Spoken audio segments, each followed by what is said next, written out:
का जवाब तो निर्वाचन कमीशन को स्पष्ट रूप से देना चाहिए, क्योंकि शाम 6 बजे ANI जो कि सरकारी न्यूज़ एजेंसी है, उन्होंने खुद प्रेस रिलीज़ करके बताया कि 1200 वोट से ममता बनर्जी जी जीत गई है। तो फिर ऐसा क्या हो गया जो 1900 वोट से बाद में 8 बजे 9 बजे के वक्त दिखाया जा रहा है कि हार चुकी है। तो इस हार को हम लोग मानेंगे नहीं और हम लोग इसके खिलाफ में हम लोग तो रिकाउंटिंग के लिए डिमांड किया हूँ। अगर नहीं माने तो फिर हम लोग दरवाज़ा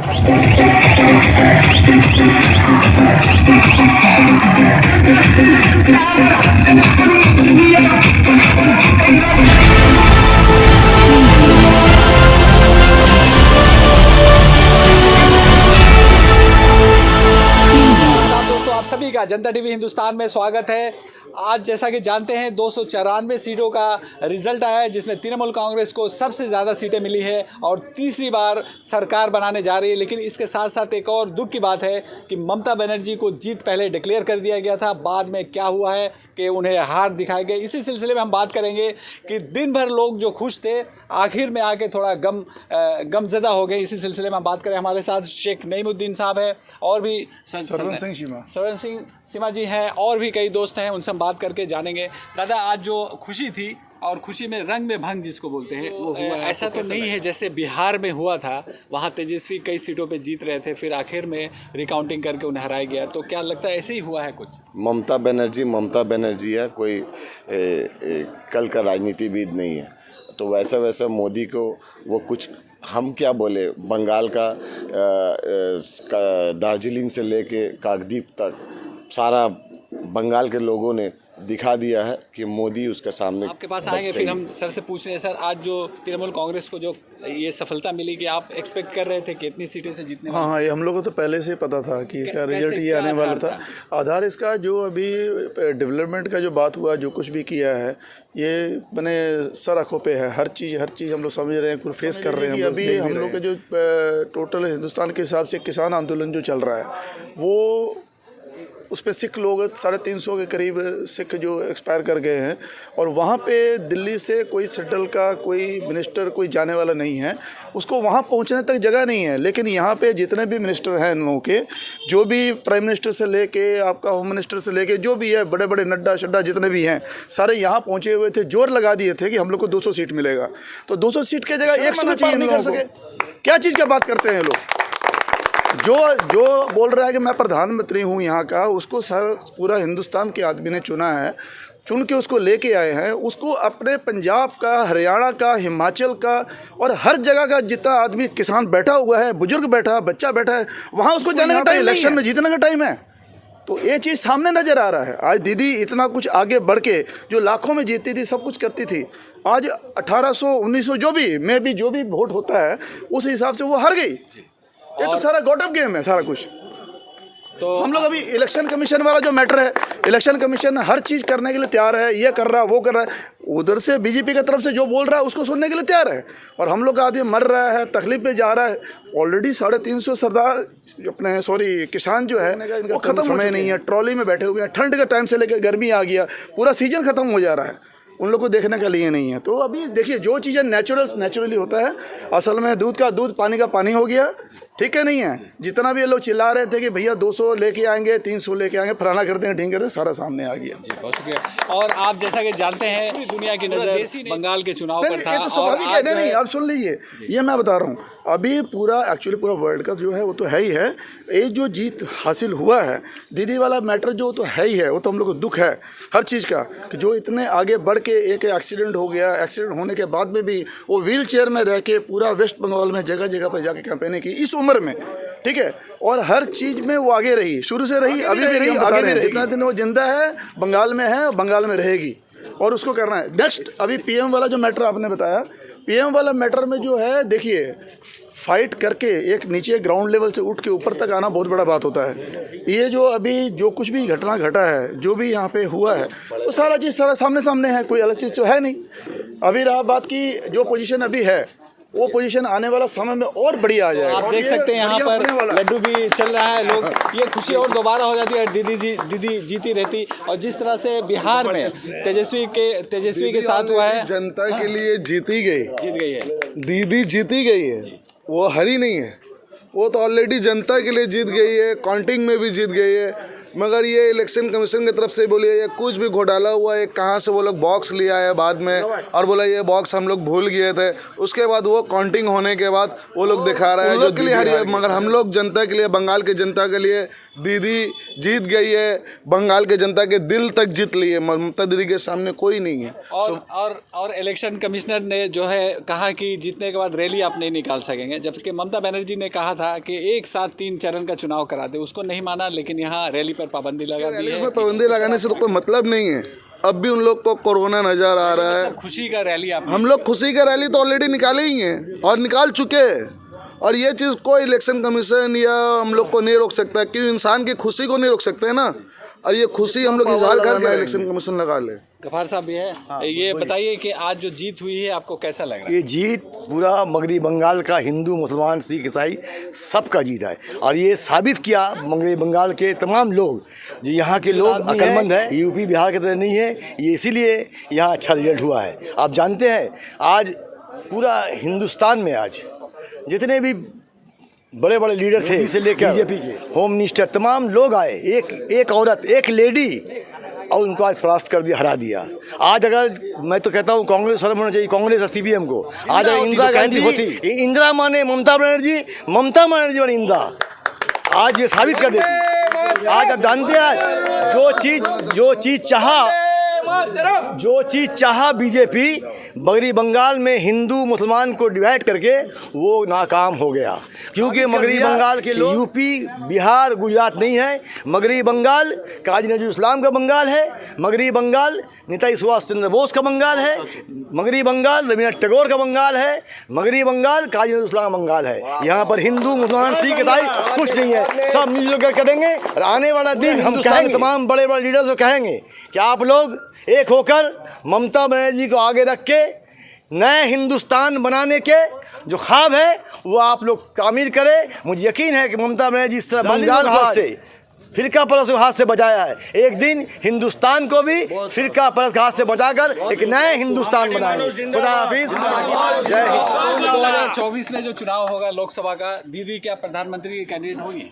देखिए, ये दीदी फैसला नहीं करेंगी, बंगाल का चुनाव का आवाम फैसला किया है, और ममता बनर्जी के लिए पूरा हिंदुस्तान का आवाम फैसला करेगा कि दिल्ली की गद्दी में कौन बैठेगा, पहला बात। अच्छा, दूसरी बात, एक ऐसी शख्सियत है कि ममता, जिसके लिए पूरा हिंदुस्तान का पूरा दुनिया निगाह रखा हुआ था कि इस इलेक्शन में ममता बनर्जी क्या रोल अदा करती हैं, वो बंगाल के आवाम ने दिखा दिया।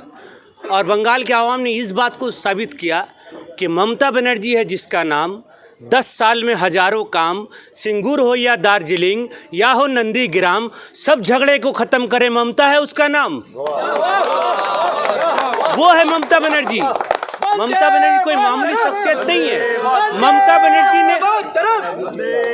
बनर्जी ने 10 साल में आवाम का जो खिदमत किया है, ममता बनर्जी जिंदाबाद। ऐ बंगाल की शेरनी ममता, करते हैं तुझको सलाम। ऐ बंगाल की शेरनी ममता, करते हैं तुझको सलाम। तूने बीजेपी के सारे फार्मूला को कर दिया है नातमाम। और ममता बनर्जी ने 10 साल में जिस काम को किया है, उस काम के माध्यम से बंगाल के आवाम में जो खुशनुमा फिजा कायम हुई है, उसके लिए एक शेर और सुन लीजिए। बंगाल के आवाम ने साबित कर दिया है कि सारे जहां से अच्छा हिंदुस्तान हमारा, और मजहब नहीं सिखाता आपस में बैर रखना, हिंदी है हम वतन है हिंदुस्तान हमारा। ये हिंदू मुस्लिम सिख ईसाई का जो एकता है, इस एकता को कायम रखने के लिए ममता बनर्जी ने अपनी ज़िंदगी को दांव पे लगा दिया। ये हम लोगों को फ़ख्र की बात है कि हिंदुस्तान में एक ऐसा लीडर है जो आवाम के तमाम मज़ाहिब के लोगों को लेकर साथ चलती है, और बंगाल के आवाम ने भी इस बात को साबित कर दिया है। मैंने बंगाल में हिंदू मुस्लिम नहीं चले, नहीं, सवाल ही पैदा नहीं होता है, सवाल ही पैदा नहीं। ये हिंदू मुस्लिम का कार्ड नरेंद्र मोदी हो चुका है, फ्लैप कर। अब नरेंद्र मोदी जी का क्या काउंटडाउन शुरू हो गया है वापस जाने का? देखिए, उरूज और जवाल, हजारों साल के इतिहास को पढ़िएगा, उरूज और जवाल है। अब ममता बनर्जी का उरूज शुरू हो गया है और नरेंद्र मोदी का जवाल शुरू हो गया है, इसलिए कि जवाल का घंटी बंगाल से बज चुका है। बोलिए थोड़ा। आपको कैसा महसूस हो रहा है आज जो तृणमूल को নিঃসন্দেহে এটা খুবই খুশির দিন আজকে, মানে খুশির দিন বলতে গেলে যে একটা সাধারণ মহিলা শুধু তানার মধ্যে গড গিফটেড ব্যাপার ছিল বলে মিথ্যেবাদী প্রচারের বিরুদ্ধে একা লড়েছে, এটা একটা বিশাল ব্যাপার, এটা নিয়ে কোনো সন্দেহ নেই। তবে এই যে ইলেকশন কমিশনের ব্যাপারে যেটা আপনি বলছিলেন, তো ইলেকশন কমিশনার যে কতটা দাসত্ব করতে পারে সেটা মমতা বন্দ্যোপাধ্যায় নন্দীগ্রামের রিপোর্টটাই প্রমাণ হলো যে কতটা দাসত্ব করতে পারে দিল, আমরা নিজেরা সেটা স্বচক্ষে দেখলাম। আর রইল কথা এই যে শীতলকুচি থেকে শুরু করে বাংলায় এসব চলে না, বাংলায় এসব জাতি ধর্ম চলে না, জাতি ধর্ম নির্বিশেষে আমরা মানুষ, সেটাই হচ্ছে বড়। এবার বাংলা সেটা প্রমাণ করলো। পুরো ইন্ডিয়া আপনি দেখে নেবেন পরিবর্তন আসবে, এই পরিবর্তনের শুরু হয়েছে মমতা বন্দ্যোপাধ্যায়ের হাত ধরে। গল্পবাজি আর চলবে না, অন্য জায়গায় এমপিতে চলবে, বিহারে চলবে, यूपीতে চলবে, বাংলায় চলবে না। বাংলা সেটা দেখিয়ে দিল, বাংলা মডেল। এই বাংলা থেকে খেলা শুরু হয়েছে, এবার পুরো দেশে এই খেলা চলবে। ठीक है, हमारे साथ कुछ खातिन भी हैं, उनसे भी हम जानेंगे आज जो ममता बनर्जी की पार्टी को जो क्या बोलेंगे, ऑलरेडी खेला हो गया है, हम लोग जीत गए हैं। जीत गए, और दीदी को जो दिखाया जा रहा है कि हार गई हैं। हाँ, दीदी हार गई है नंदी के नाम से, कोई बात नहीं है, बाकी सब तो हम लोग जीत गया है ना। जीत गए, हाँ। और आगे क्या देश फतह करेंगे? हाँ, डेफिनेटली करेंगे। आज बंगाल फतह किए और कल देश फतह। हाँ, डेफिनेटली करेंगे, खेला হবে। आइए बोलिए, एंडिंग करिए।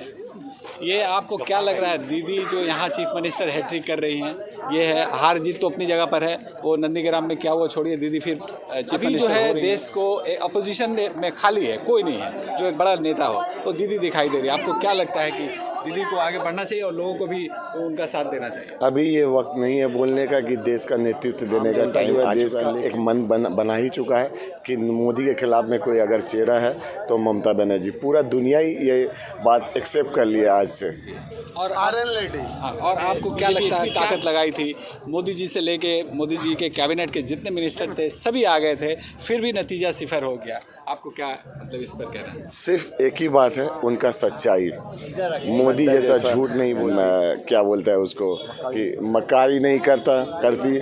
उसके अलावा उसके इन लोगों का जो चुनावी जो जुमला है वो नहीं कहती, जो कहती है वही करती है, और गरीबों के लिए सबसे आगे और सबसे ज़्यादा करती है। इसी वजह है जो आज फिर से तीसरी बार वो सरकार में आई। मतलब लोग जो दीदी के साथ आए हैं, इतना हवा इतनी थी, तेज़ लहर में भी लोग दीदी के साथ आए हैं, क्या कारण है? सच्चाई और कुछ नहीं, उनका सच्चाई जो है वही उनका जीत दिलाई तीसरी बार। और इनका झूठ, इनका मक्कारीपन और इनका जुमलाबाजी, इलेक्शन का जब भी इलेक्शन आता है तो नया जुमलाबाजी।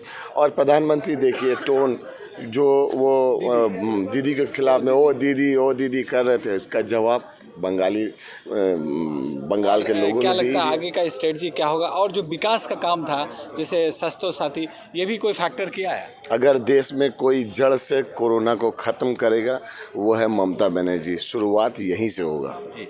और प्रशांत सिंह किशोर ने कहा था कि 100 सीट पार नहीं करेगी बीजेपी, और वही हुआ, आपको क्या लगता है? 100% सही था, मैं क्या बोलूँ, ये तो उन लोग से पूछना चाहिए बीजेपी वालों को। और फिर उनको रोकेंगे कि अगले के लिए भी आप रहें? ये तो मेरा क्षमता नहीं है कहने का, लेकिन हमारा सुप्रीमो का डिसीजन रहेगा, जो अच्छा रहेगा वही करेंगे। মিথ্যার মধ্যে একটাই সত্য, মমতা বন্দ্যোপাধ্যায়, এটাই শেষ কথা। হাজার হাজার মিথ্যে প্রতিশ্রুতি, এইরকম প্রধানমন্ত্রী, এইরকম আমরা স্বরাষ্ট্রমন্ত্রী দেখিনি যে একটা বাংলাকে জয়ের জন্য দেশের আজকের হাল, হাজার হাজার মানুষ বিনা অক্সিজেন বিনা ট্রিটমেন্টে মারা যাচ্ছে, আর উনি বাংলায় এসে বসে আছে বাংলা দখল করার জন্য। আমি আমার বয়সে তো দেখিনি যে কটা আমি ইলেকশন জিতেছি, যে কটা আমি প্রধান। তো মমতা বন্দ্যোপাধ্যায়কে আমাদের অশেষ ধন্যবাদ যে আজকের উনি যে এই যে প্রত্যাঘাতটা করেছেন, আমাদের সব সময় আশীর্বাদ রইল। সাধারণ বাংলার মানুষ তো আছে, এবারে সারা ভারতবর্ষ ওনার সঙ্গে থাকবে। আর দিদি আজকে বলেছেন যে বাঙ্গাল আজকে দেশকে বাঁচিয়ে দিল। নিঃসন্দেহে তার মানে বক্তব্যটা এইটাই যে আজকের মমতা বন্দ্যোপাধ্যায় যেটা করিয়ে দেখেছে সেটা করে দেখাবে। বাংলা একটা বলা হয় না যে what Bangal things today India things tomorrow. Yes একদম ডেফিনেটলি বাংলা এটা প্রমাণ করে দিল যে বাংলায় যেটা আজ ভাবে সেটা ভারতবর্ষ পরবর্তীকালে সেটা आज सोचता है, हिंदुस्तान 3 दास सोचता है। आज आप जो बोल रहे हैं ममता बनर्जी काम नहीं किया, स्वास्थ्य साथी, खाद्य साथी, तमाम काम किया जो शायद मेरा ख्याल पूरे हिंदुस्तान में कोई चीफ मिनिस्टर कोई सुबह काम नहीं किया। ये जो लड़ाई थी खेला होबे और परिवर्तन, तो इसमें खेला जीता है, यही ना? और एक शेर और सुना दीजिए। और क्या सुनाए? दीदी के लिए तो बेशुमार शेर लिखा गया है। अभी तो आप सुन रहे हैं डीजे में बज रहा है। दीदी के लिए हम लोग यही शुभकामनाएं चाहते हैं कि उनका तंदुरुस्ती अच्छा रहे। उनका ऊपर जो अटैक किया गया है उनको बिस्तर पर लेटाने के लिए, ताकि कैंपेनिंग नहीं कर पाएँ, लेकिन भगवान अल्लाह उनका हिफाजत करता है और हम लोग चाहते हैं कि वो स्वस्थ रहे और अच्छा रहे। और जो उन्होंने सोचा है बंगाल के लिए और होगा, क्योंकि 10 सालों में जो तरक्की का काम दीदी ने किया है, उसी काम के माध्यम से, उसी काम के बुनियाद पर दीदी आज तीसरी बार सीएम बनेंगी। और तीसरी बार जो दीदी ने वादा किया है आवाम के लिए, उस वादे को ज़रूर पूरा करेंगे। बहुत शुक्रिया। तो आपने देखा यहाँ कई लोग थे और खुशी का इजहार कर रहे थे, लेकिन खुशी में थोड़ा रंग में भंग जिसको कहा जाता है, वो सरकार बनेगी तृणमूल कांग्रेस को और तीसरी बार हैट्रिक करेगी और आगे चल के देश को भी ये तृणमूल कांग्रेस क़यादत देगी और ममता बनर्जी प्रधानमंत्री के लिए आगे बढ़े। बहुत शुक्रिया हमारे साथ जुड़े रहने के लिए और दूसरे अपडेट के साथ फिर हम आपसे मिलेंगे। तब तक के लिए शुक्रिया।